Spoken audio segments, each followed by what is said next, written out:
Welcome, friend, to the Fresh Ideas podcast. And no, this is not a baking show, but you will be hearing from experts that will add a unique flavor to your creative life and business. And simply said, you'll find here inspiration, practical tips, and new perspectives.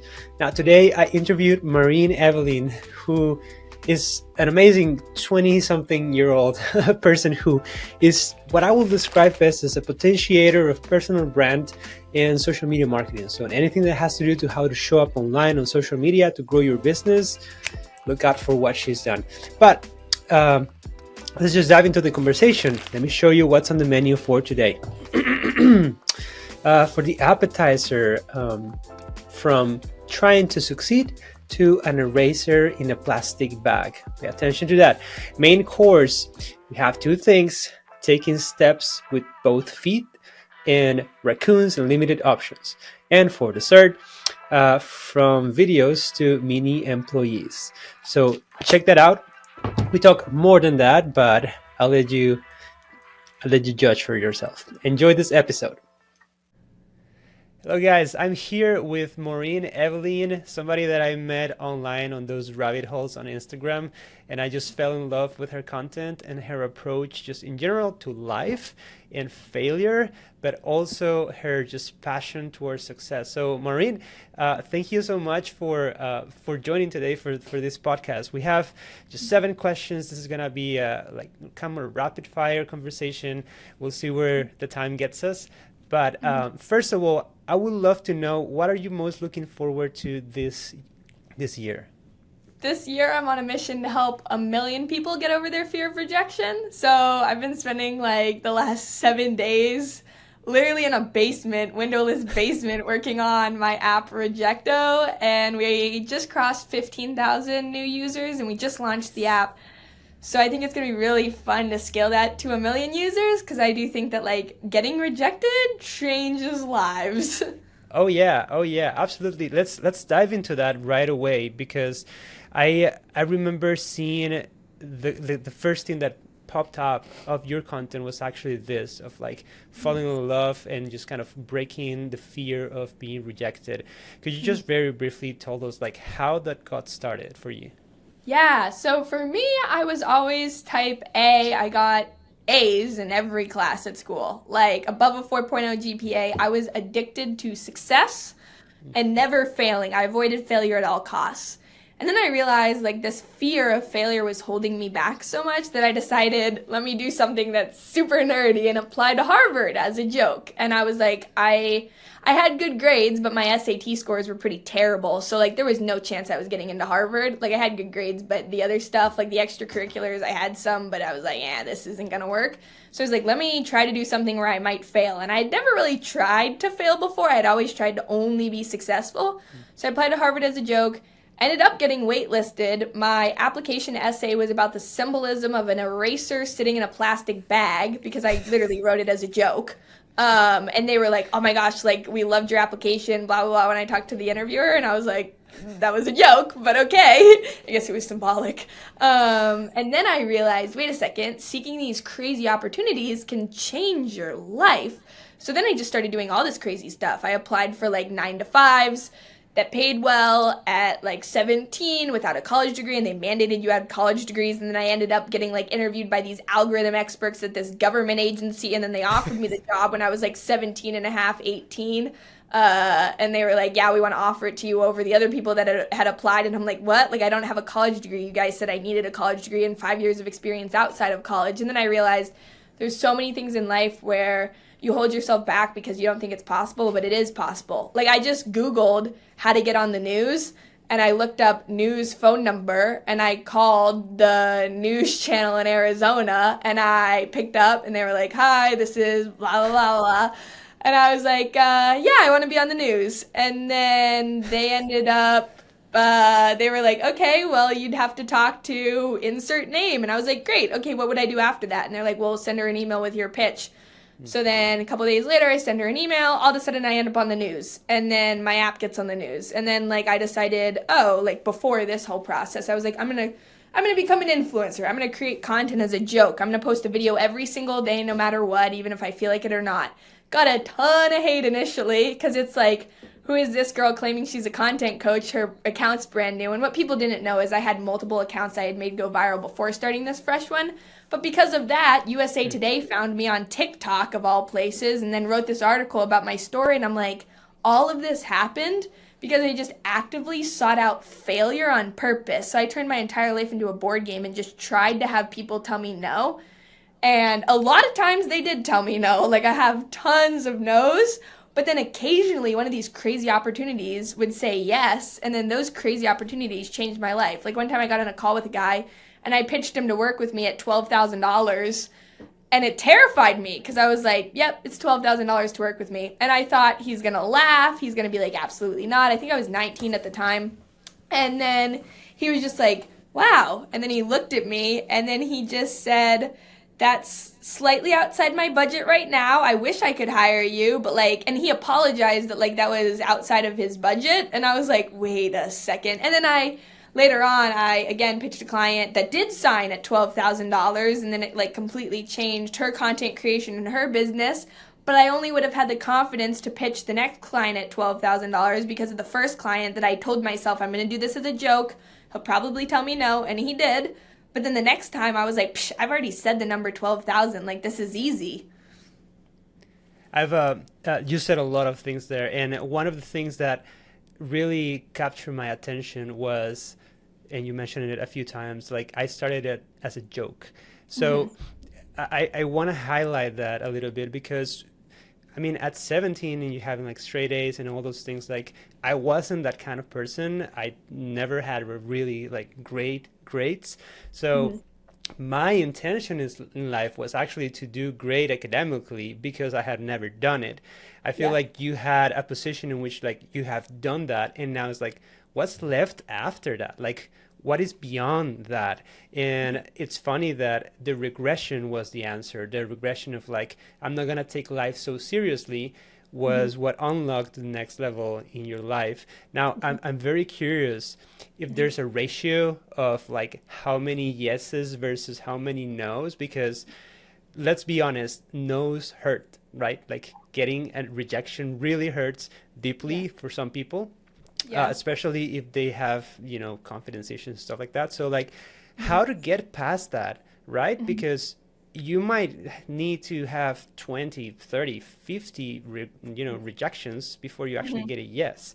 How do you keep going without giving up because the burden is too much? Like what have you discovered?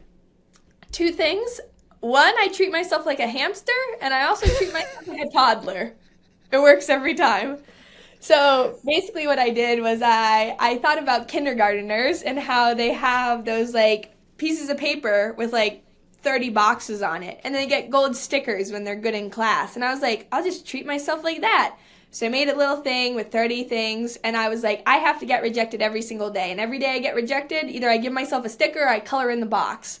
So I essentially clicker trained myself like a hamster, where it's like every single time I got rejected, I would literally tell myself, wow, good job, Maureen. You took action. Like, that's great. I spoke to myself like a literal toddler. And then I gave myself a sticker or I colored in the box, depending on the day. And as the month went on, I looked at that box and I got addicted to coloring in the dots. I was like, this is so much fun. Like, I got my box today. And if someone accepted me, sometimes I was like, oh, I don't get my rejection. And then I'd try another opportunity and then I'd get rejected. And then like once I kind of clicker trained myself, it became fun to seek rejections. And then you get the dopamine hit of occasionally the crazy opportunity works out. And I think what I've realized through this process, everyone seeks out what they think they can get. Everyone applies for the $30,000 job. So there's actually more applications in like the $30,000 job than there is if you apply for the crazier opportunity. And I love to say that like it's like walking. If you don't have qualifications and if you're not good, you're not going to land something. You will get rejected. But I think a lot of people are super qualified, really good at what they do in their field. And the thing that's holding them back isn't qualifications like most people believe. It's their fear of rejection. And they're not even putting themselves in the right room. I think a lot of people are way more talented than they realize. And they're just not getting out there. I will say that if you lack talent and you're not qualified, then you might not need rejection therapy because maybe you need to work on the skill set. But I envision it like walking. You need to get your skill set better, learn, and then try to get rejected, and then get your skill set better and learn, and then try to get rejected. And for people listening to the podcast, basically what I'm doing is I'm like kind of walking with my fingers here of you need to take one step forward in each category. And then the thing I found is some people, they only take steps with their right foot. This used to be me. I only read self-improvement books, and I never actually did anything the self-improvement book said. So I was learning. And when you always take a step with your left foot, you walk in a circle, walking to the left, and you just go in a circle. And That's so good. Rejection. Sorry, that is so good. Let's pause there because I think people need to digest that. Like the metaphor is just pristine. You're just taking steps with one foot, not applying everything, which makes you go in circles. Dang, that is so good. That is so good. Oh man, that's worth the entire. Let's finish here, wrap up because people. Just kidding. Yeah, I was gonna ask later on, like, what are ways that you have conquered and destroyed that kind of imposter syndrome? Because this fear of failure comes down to imposter syndrome. What you mentioned is like, okay, there's two ways to approach, trying to be rejected. One of them is like you either have skills and you're just like trying it out, or you'll get rejected because you don't have the skills, so you need to work on that. But like, yes, a lot of people are more talented than they give themselves credit. And it's just that imposter syndrome that convinces them in some way that they can't. And you just mentioned, like treating yourself like a hamster, make it fun, make it a game. It's a fantastic way to kind of break that barrier. Besides that, anything else that for you has worked? Yeah, going into the hamster thing almost deeper, I will tell myself I can't do the things I enjoy until I finish hard tasks. For example, I have an addiction to hot showers. I'm obsessed with taking hot showers. So what I'll tell myself is like, Maureen, until you send that email to that company, you can't take a hot shower because it's like habit stacking, like atomic habits. So like I already have the habit of I take a shower every day. So that's going to happen no matter what. Like I'm going to take my shower. So what I do is like I tell myself you cannot take your shower until you do the thing. If you want to take this to a level where some people would claim is toxic, which is what I do in my life, is I would tell myself you can't eat breakfast until you create 3 pieces of content. And people are like, what? You're making yourself earn food. For thousands of years, you always had to earn your food. You had to go out and farm. You had to go out and work for it. And then you got fed. And then you get addicted to the process of working. Nowadays, a lot of people in America, they already have food. They have a refrigerator. They have a roof over their head. You're not working directly for what our body biologically is trained to work for. So we don't actually get that habit loop. It's like if you spend all day today watching Netflix, you don't have any negative impact today because you still have food. Whereas like thousands of years ago, if you spent all day doing nothing, you'd be hungry at the end of that day. So it's almost like I reworked that in to help just like biologically that like I would tell myself you can eat breakfast after you post your 3 videos. Those 3 videos, maybe they get hate, maybe you expand your network, maybe it goes well, maybe it doesn't. But same thing with brand opportunities. I just choose something that I want to do, and then I let myself do it after I do a hard thing, and then I start to associate the hard thing with things I love. So like when I reached out to a big company asking them if I could like speak or asking them if I could be on a podcast, and then I take a shower immediately after, my brain is like, because you sent that email, you got to take a hot shower. Then I'm addicted to taking action, doing the thing, because I clicker chain myself. I'll do it with ice cream too, because I try to not eat processed sugars, but when I do eat processed sugars, I try to do it immediately after I close a client that's over $3,000. So if I close a client that's over $3,000, I'll eat like a spoonful of ice cream a lot of times. And my brain is like, oh, you got that sugar hit from, and I guess people could take this toxically and they could link this to like drugs or alcohol, which I do not recommend. And I guess sugar is not good for you, so I shouldn't link it to sugar. But like if you could link it to something that's healthy, even like working out, I love working out once I'm at the gym. I don't love the idea of doing it, but I always do that after my work day because I'm like, if I do all the hard stuff first, because I'd rather work out than close clients, I work out after I do the hard stuff. That's fantastic. So you've essentially attached carrots and sticks into your schedule, into your, I guess, like habits to keep you motivated. I am very curious because how old are you right now? I know this is not a question that you typically ask a woman, but you're young, so like your 20s, right? Okay. That's a lot of wisdom for somebody in their 20s, and don't take this the bad way. I was in my 20s. I didn't have that wisdom when I was your age. So I am very curious because behind that, there must have been people who have poured into you big Mhm. time, mentors, coaches, maybe your parents. Mhm. Like, would you be comfortable in mentioning like maybe a few mentors or maybe even your parents, and what did they do to help you succeed? Because we all stand in the shoulders of giants, right? So we'd love to Mhm. know a little bit about that. Yeah, that's a great question. So yeah, I just turned 21, which feels weird because I think all my clients are in their 40s, 50s, 60s, and I talk to people that are like in that age range all day every day. And then sometimes when if I talk to my 21-year-old friends who I've had for years, we relate to everything, but if I talk to a 21-year-old I meat on the street, I'm like there's literally nothing I relate to you on. I'm like, how much did your business gross last month? Like they're like, "Huh?" Like so I think a majority of it really came down to I read self-improvement books basically after I could start reading. Like I always loved self-improvement books. So I've read easily over 100 at this point.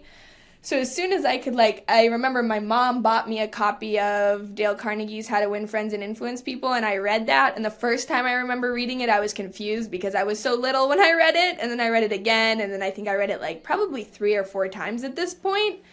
And then I was like, wow, like you can literally turn your life into a board game, like if you could level up. And I got like once you're on that self-improvement wheel, then I started listening to podcasts and I started listening to audiobooks and I think I learned a lot that way. And I also think what was helpful was during COVID, I was in entrepreneurship clubs, and I realized all these teachers running these entrepreneurship clubs in high school have never run a business. Like, I had Oh one teacher gosh. that had run a business, and she was smart, but the other teachers that taught entrepreneurship or taught finance that had never made over Six whatever salary. figures? I'm Yeah. like, this doesn't make sense. Like, this Yeah. does not make sense to teach me how to run a six-figure business when you've never done it. So, my first business I launched when I was in high school and I was making organic cosmetics like from scratch in my parents' kitchen. I was mailing out hundreds of orders like around the world of these lip balms that were like messily made. Like it was a very like starter business for me, but I saved up all the money from that business and then I remember I called my mom. I had just driven over this. I say this sounds weird. I'd driven over a bridge. I hadn't driven over the bridge. I had driven over a bridge and then parked safely on the side of the road. And I remember I stopped the car. I called my mom and I said like I want to hire this mentor. And he cost $6,000 and I was in high school. I think probably 17ish. And my mom, who is also an entrepreneur, she runs a horse boarding barn and she's also a wedding photographer. I told her I want to spend $6,000 like to hire my first mentor, and she says I think that's a great idea. And that was Nice. basically all the money I had because I had saved about $6,000 from my skincare business in high school. And she was like, let's not tell dad until you make it back. Because my dad went the more traditional route. He's super, I get the driven from my dad. My dad's very type Mhm. A, very lists, very spreadsheets. He went to college, he got a great degree, he got a good job. Like, so I get the driven from him, but I get the whimsy, like almost borderline hippie, weird productivity strategies from my mom. So my mom was like, yes, that's a great idea. Do it. Let's wait to tell dad. And so I didn't tell my dad until I had hit my first like $10,000 month. So I hit like a $14,000 month at 18. And then I told him, I was like, Dad, I actually invested like basically everything I had and I had like no money. And at the time too, I had just moved out and I was on my own. I was living in a barn loft. So like immediately after I graduated high school, I told my parents, I'm not going to go to college. And a lot of my friends and family were like, that's a bad idea. And I was like, I need to put myself against a wall because I know if I stay at my parents' house, I'm going to Mhm. have food provided for me. I'm going to have a roof over my head. So I told them I'm moving out, but I couldn't really afford anything good because I had literally invested basically all my money into that coach. So I moved into a barn loft, which was abandoned. There was no horses in the barn. And like, I literally remember waking up one night and there's a raccoon or a squirrel in the wall behind my head. And the routine was I'd hit the wall with my hand to get the squirrel or the raccoon to stop chewing the wall. And I just remember I would wake up in the morning because I was kind of tired from this squirrel raccoon fiasco. And I was like, I need this business to work because I want to get out of this barn. And the water in the barn smelled like sulfur and eggs. And I was like, I dream of taking a clean hot shower after a long work day. So the business scaled enough that I was able to move into a house that I was renting, but it was like I physically changed my environment to force myself to be successful, because if I still had food or stuff, then why would I want to work? I think you have to, for me, I guess it's more of a dangerous choice to like force yourself to do it, but it's like when you change your environment, everything gets easier. If you've made it this far in the conversation, it probably means that you're liking what you're hearing. And in that case, I'm going to ask you a very, very small but very meaningful favor. Would you please share this episode and tag me on Instagram? See, I cannot hear you, I cannot see you. The only way that I can know if I'm doing something right is if I get feedback from you, and sharing these things with other people, it's a great way for me to understand that I'm doing something right. So it helps me keep going, and it also gives me the fuel to keep pushing the boundaries and doing way better things. So thank you so much for listening, and now let's go back to the show.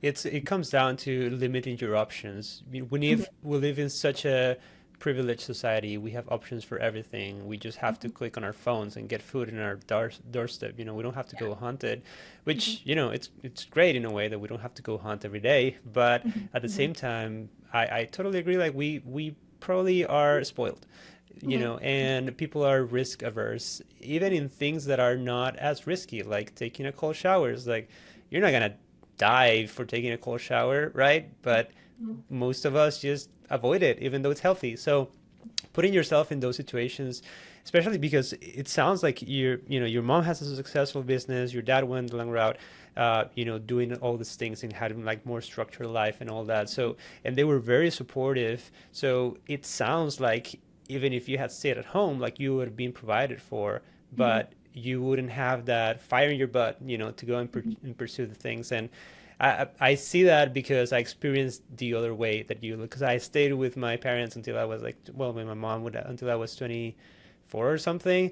And I always felt a tension of like, I can't stand it. I want to go, but I didn't, and I didn't have the maturity to be like, let's just go. Let's just do it, because I have really nothing to lose, because there's a safety net too. Like, but the safety net is not to be rely on. It's just like, it's a safety. Like you're in danger, like you're like completely starving. There's like a horde of raccoons, but I don't know how you call a bunch of raccoons coming, and just like trying to kill you. And it's like, okay, mom, dad, please help me. But beyond that, discovering that you can do it for yourself is one of the biggest boosts that you have. And I experienced that when I left my country, Costa Rica, to come to the US. It was like, finally, I can just make my life on I have no, like, I just have to make it work.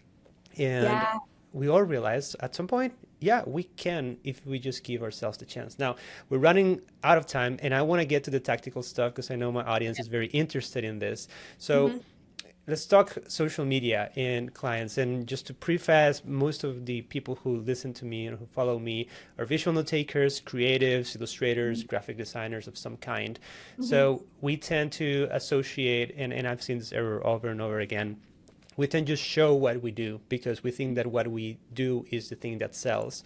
I've discovered that that's not necessarily true in most cases. So I would love to know from your perspective and from your experience working with clients, what are 3 things that attract more and better qualified clients every time?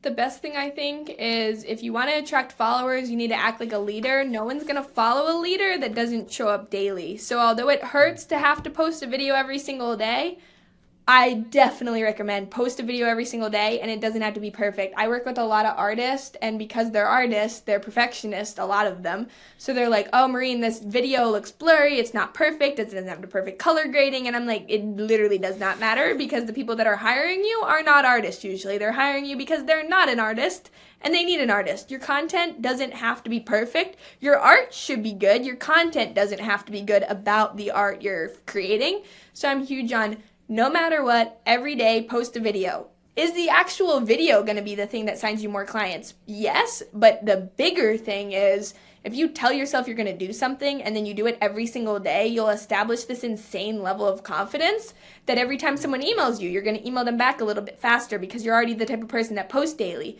Then they're going to be more likely to hire you because you email them back faster. You're going to have more confidence because you know when you say something, you do it every time. So like, one, growing an audience of over 150,000 people across platforms has booked out my business with an insane level of clients. And now, well, for the last like now I make 6 figures a year at 21 and I travel the world and I do all the cliche hallmarky entrepreneur things. It's like I work on my laptop by a pool and drink an organic overpriced smoothie with organic blackberries. It's like all the cliche stuff I feel like I do. But it's like that was only possible because I've posted over 3,000 videos at this point. Some of my worst videos, in my opinion, have booked me multi-thousand-dollar clients, or like I literally posted a video. I was on a plane. There's no Wi-Fi. I filmed a blurry video of my computer screen with like this thing pulled up of like how I post content. And I remember I stepped off the plane and I was like, this video looks like absolute garbage. I was like, I'm just going to throw this out. This looks bad. And I was like, you know what? No, I don't want to film a second video because I set a benchmark where no matter what, I post a video every day and I had just landed somewhere. So I was like, I don't want to have to film another one. I hit post. That video went on to go viral. I'm pretty sure that video signed me a couple clients. And it's like, when you sign 1 to 2 clients, then those clients tell a third client, then you get a referral. That person might refer you to someone, and then all of a sudden you're booked out. You've got your calendar. You can't even handle the amount of Zoom calls you take. Like my business got to a point where literally I was taking 12 hours of back-to-back Zoom calls a day, and I was living on a jar of peanut butter because I didn't have time to eat meals. So I'd eat spoonfuls of peanut butter because it was the highest calorie food I could like swallow in between the 1-minute Zoom call endings, and like that what all happened because I told myself, even if this video gets 100 views, one will go out every day. I don't care if the video fails. Don't reward yourself for the views because you'll never be able to control that. Reward yourself for the fact that you posted the content. So if I were to tell one thing to anyone that's a creative, because I find myself to be someone that's creative, force the structure to post a video every day. You can use your calendar to be the structured energy because you might not be super structured as an artist. You want to be free-flowing. You want to work when creativity hits. Great, only make art or sketches when creativity hits, but your content and your marketing should go out every single day. And what I love doing now, because I am creative and I do go through like ruts where I feel better or worse, is now I'm 2 to 3 months ahead scheduled. So like I could literally take a 3-week vacation and there's still 4 pieces of content going out every day. So you don't have to be on your phone. Like I'm not on my phone every day. Some days I don't even log into Instagram and like multiple reels will post and we'll book in inbound calls. So it's like if you can get ahead of it, you don't even have to post every day and then you can spend more time on your art when you've got your marketing down. Now, you mentioned one, like, and very clear. If you guys in the back didn't listen to like post every day. Now you mentioned video, post a video every day. Why video every day? Like, or could you post multiple times a day and also put like images and stuff like that? Like, what is the thought process behind, or maybe just the data behind that? Think of videos like 10 billion pictures strung together, so it's going to be easier, and pictures are harder to get good. Like, if I had to post a photo every day, that would be hard to get a good photo every day, but it's easy to pull out my phone, film myself doing something, and hit post. And videos are great because they can be repurposed to every platform. And it's like, what goes viral? Videos go viral. I rarely see photos go viral. Some photos can go viral, but if you post even if you just took a video of a photo, that's going to do better. The reason I like doing videos is because I can repurpose one video on 5 platforms. So I'll post one video on TikTok, it'll then go out as an Instagram reel, it will go out as a YouTube short, and it will go out as a LinkedIn post. So I literally work the bare minimum, and then it goes out everywhere. So I want my videos to be an employee for me. So what I think about, which I think can help you guys, is pretend you're locking yourself, a mini version of yourself as an employee to yap about your business 24 hours a day. So I just tell myself, Maureen, you haven't captured a mini version of you yet. Record a video, talk about something, or show your art, do a voiceover, or do a text overlay, whatever. But then I hit post, and then I can go take a nap, go to sleep, do whatever, and that video is going to be talking in people's phones around the world, working to sign me more clients, and I won't even have to be the one working. Okay, so we have everyday video. What else do we need to do that attract better? Maybe it's not just like about the frequency, but about what we're saying. So what are some must I have problem with that word, must-haves that a video should have? And be careful here, because I know my people, they're gonna get, it's like, okay, so it must have these things all the time, and if they don't have, then I won't create it. So like maybe spread it out, but like, you know, some of the things that the anatomy of a winner post should or ideally have. I think two things should be shared weekly. Like, not every post has to have this, but it should go out weekly. And that's client testimonials or people that have liked your art or your creative stuff in the past. Like, just share that as a post or as a video or talk about it. Like, I post videos all the time and I'll just be like, oh, my client just got this, she felt this is how it went, and I post it. Like, maybe someone just bought one of your products on Etsy and you post a video that's like, hey, this person just bought it, then I got this sweet email, blah, blah, blah, hit post. It makes you feel human. Is this like on stories or regular feed or both? I do both. So Okay. I'll make it a reel because a reel has the potential to go viral, a story really doesn't. And then I'll literally just take the reel, download it, post it as an Instagram story. That way it hits both places. And then I would say the second thing that needs to go out weekly is problem aware content, which sounds weird, but basically the content that's made me the most money is the content where I post something that's like, you're doing XYZ wrong, here's why. So like I posted a video that's like, you're repurposing your content all wrong, here's why. And I broke down what I do instead. That video got over 300,000 views. I'm pretty sure that video alone made me, no, it definitely did. It made me over $40,000 of revenue, that one video. 90, maybe 90 videos out of 100 videos I post probably make me no money at all, which I don't think a lot of content creators talk about. It's like 10 of my videos will do really well and sign me a client, but 90 of them will completely flop. That's okay. That's totally okay. We're just going for the 10. But if you talk about problem-aware content, where like you could literally say like, at your next speaking event, nobody's gonna listen if you don't have an interactive whiteboard on screen. Here's why. Because most people go to these talks and they roll their eyes and they're tired and they just want to get out. But if you have an interactive whiteboard, they're gonna feel better, they're gonna want to listen to you, and then all of a sudden you seem more credible. That's why you need someone like me at your next event. If you can post something like that, people need to see there's a gap before they hand you money because people spend money to fill a gap. Right. So a lot of artists I find, they post so much positive, fluffy, whatever, but no one actually realizes they need the art. Like my mom sells high quality like horse photography that they can list in their like large living room, like these huge canvases. She takes them, she edits them, it's all this fancy stuff. And she was making her payment link and I was like, Mom, this payment link's terrible, because like the way she wrote it was like custom wall art. And I'm like, no. Paint the vision. Why do they need it?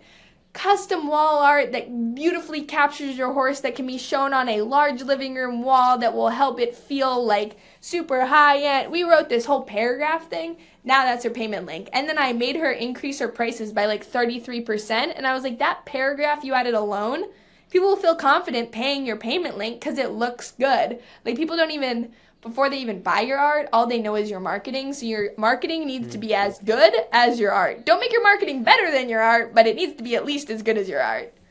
Yeah, and definitely speaking to the gap is so important. I remember this very crazy article. I wish I could find it right now, but it was this guy who just like got just random things like a rock on the road, a key, a rusted key or whatever, and then listed them.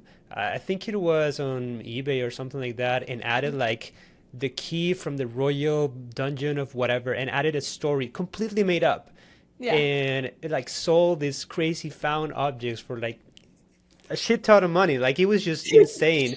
And it was the story what sold the thing. It was not the thing. People are drawn to those stories. So I love the storytelling aspect of it. Now, before we wrap up, one last thing, because there's a lot of systems within what you do. Like it's impossible to just wing it the way that you do it, right? It's just like kind of going day by day. So what do you advise people who are just starting and are like, oh my gosh, this seems like a lot of things and I don't know what I'm going to... So like how do they batch content? How do they need to write their ideas first and before they like actually film them, or can they just go through it? What are some systems there that you can help just complete beginners get over that first rut? The one thing I always tell people is it does not matter what equipment or tools you have. It only matters if you're taking action. So if getting certain equipments or tools helps you take more action, get the equipment or tools.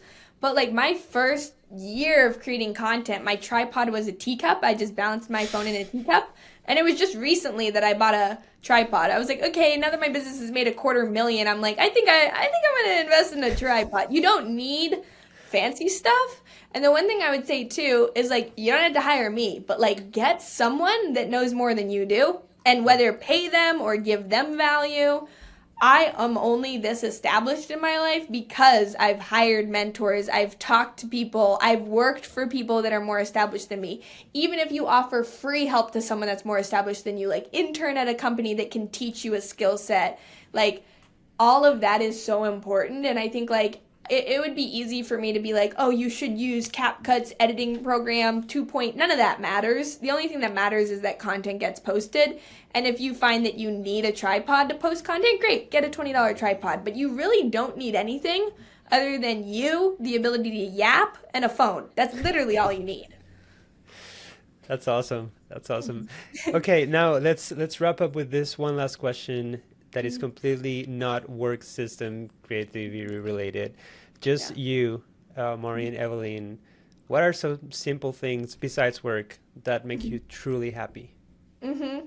I adopted a rabbit, which has been great. I've had rabbits my whole life, and then I got one, and I was like, this thing's gonna be a tax write-off because he does help my business as a byproduct because the watch time on every video is better when I have him. But I think I love having something to care for. I think running a business, you're always caring for clients. So I was like, at first I got a fish. That didn't really hit for me because I think maybe it's more like feminine energy, but I like nurturing. Like I like nurturing my clients. And when I was always like, I used to have this approach to business where I was just like, lock myself in a room with no furniture. Like my 2-story house that I got after the barn loft had no furniture. And my sister was like, this looks like a jail. And it's like, I realized in my personal life, I want some things to nurture that aren't just clients because I get fulfillment through nurturing. So adopting a rabbit was great. I also love nature. So a lot of times people, when they see my content, they're like, oh my gosh, she must be on her phone 24/7. And it's like, no, I pre-schedule everything at the beginning of the month. And like a lot of the time, like yesterday, I dug up a fig tree with my mom and we did that for like 2 hours and then we planted flowers. The reason I was able to do that is because I got all my work done in the morning really quick. And then I was outside in the pouring rain digging up a fig tree. And that was super fun for me. So I'm honestly such a grandma when it comes to a lot of social media stuff. Like, I'd rather be gardening, bird watching, like living in a cottage somewhere, traveling. So I love that. I guess it ties to business, but my business enables me to have a retired life. Like, I also love swing dancing, which is also kind of a retired activity. So that's what's fun for me. Well, you've earned it definitely because we heard from your story that at the beginning you really put yourself in a situation where you had no choice. You Yeah. had to put on the reps before you could reap the benefits.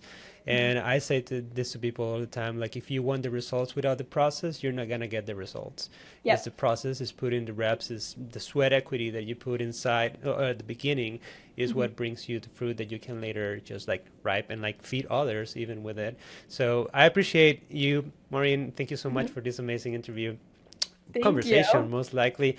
Wish you all the best on your crazy travels, and I'm gonna definitely keep an eye on where things lead you because my gosh, you're 21 and you've already accomplished so much more in many areas that some people are just kind of at my age, 30 something, they're kind of starting to bloom. So just super excited, like even in 20 years where this is gonna take you. No pressure there because of course you don't live for the expectations of others. So you do you whatever it is, but I'm gonna be watching because your journey is very inspiring. So I'm gonna put links, but maybe you can just like really quickly say where people can find you. I'll put it on the links in the notes, Yeah. and then we'll wrap up. Yeah, it's just Maureen's Marketing on Instagram. I'm everywhere. And I've got a ton of free creator resources in my bio, so feel free to check those out. Awesome. Well, thank you so much.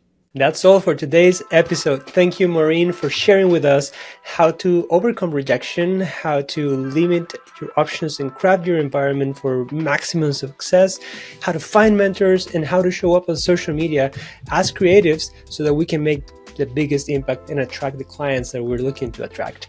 And thank you for listening to the Fresh Ideas podcast, where we believe that artists who pair their craft with business knowledge never starve. And that's why we invite experts to reveal their recipes of success so you can try them and grow your own business. Until next time.